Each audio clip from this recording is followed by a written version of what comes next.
Hazard. I think in grade 4 and 5, I've written a lot of these achievement grids, especially in the writing part, write in many different forms and formats. And you know where we started, you don't have to do the whole achievement grid, we just did writing. You know, that's how we started to figure out what their letter grade in writing would be, you know. And that's a really good thing to try, well, especially when we now have oral language, we might just pick that and try to create that one ABC though. Because it's too much. I mean, I can do it pretty well because I'm an old hand at this. But you're new hands. Thank goodness we need some new hands in here.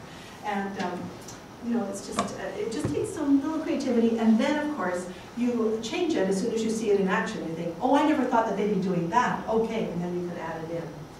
And you know, it doesn't change much from grade to grade. What changes is the developmental task, the evidence. What you see changes. And its complexity, you know, and what we ask kids to do.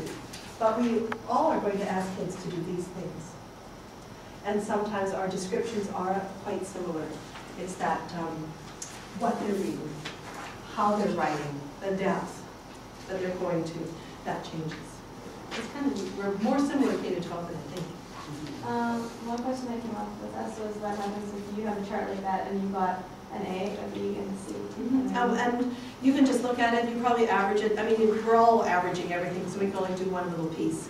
Probably be a B, depending on what weighting that you gave it or what assignments. If I only had, for instance, 2 assignments here for evidence, but I had a lot because I spent more time here, I might count that, you know, more. Yeah. Because I don't think it's fair to count a great deal of weight for something you didn't spend very much time on. You know, so I always kind of look at that time element as well. To think about how is this going to look. That's a very good question because, you know, in some reporting, we're able to report out on reading and writing and oral language. And that gives a lot more information than that big aggregate. Okay. Let's just look at, I have that. Yes, Tom, yes, sorry. How much of this organization do you do before class and how much of it do you do after you see who you have and what you have in class? Well, the one I do before is this part. This is my course outline that I give. And then I see and I figure it out and I work with colleagues to develop this. And then if I have this from the past year, I can tweak it or change it as it looks like I need to. Like I'm going to a new grade, sometimes I won't know what this looks like till I experience it. It's like with criteria and developing a rubric or anything like that. Sometimes, you know, I have to start students off and then we think, okay, I think I can do this now because I've never seen this in action yet. One time I had a social studies A class. I always think of social studies because we had the same group for English and social studies, so it was wonderful. And they were all doing different things. They could choose their choice of representation, so it was looking at medieval times, and some were doing a board game to show one aspect. They had a research question, like what were the weapons? So they're building weapons. What was the hierarchy in the church? They had trading cards for bishops and clerics. I mean, you should see what they had in there.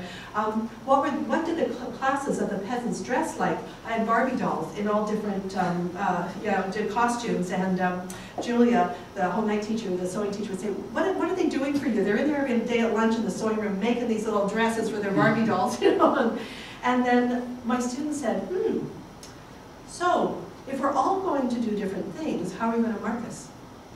I thought, what a good question. You know? And so, and I have an example of that. I put up on the board, what would you like me to notice in the work you've been working on, or what's important?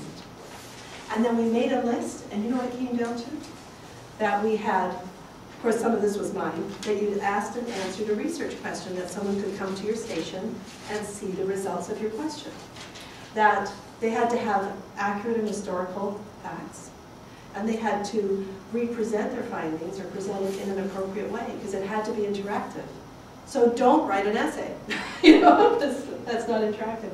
And then, so we had those 3 main ideas, and then we had all the specifics, and I can show you what that looked like. But they all said they wanted me to appreciate that they had got out and found information, they had used other sources. It didn't much matter how they had done it, it was all the learning they had done was all significantly similar. So it was an eye-opener for me. And that's what turned the corner for me. That was 1995. Yeah. There's always a class that turns the corner for you. Yes. Can you go over the differences or similarities in summative assessment and evaluation? Okay, well think of summative as that assessment of learning. And think of evaluation as the assessment of learning. That's the report card. The evaluation, that's when you're the judge. You're at the end, you're going to do that judgment, we're going to measure, it's that snapshot. And one of the researchers says he always feels he's in an early summative. Like he has to make these judgments before he's ready to make them or before the kids are ready. You know, they haven't kind of come along far enough and he's got to make this judgment because the report card is coming.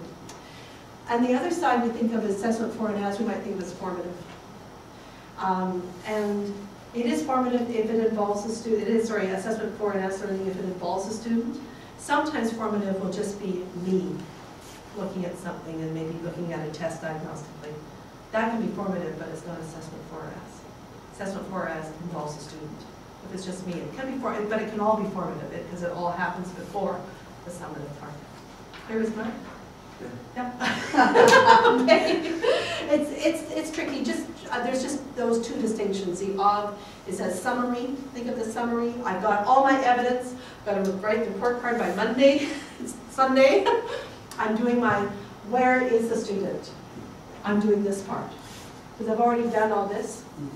I'm doing this part. This is my summative right here. My formative is, or my assessment answer for are the big 6 principles. I'm working through trying to rehearse and practice so I get the very best from my students. There. Oh, is that Phil? Yeah.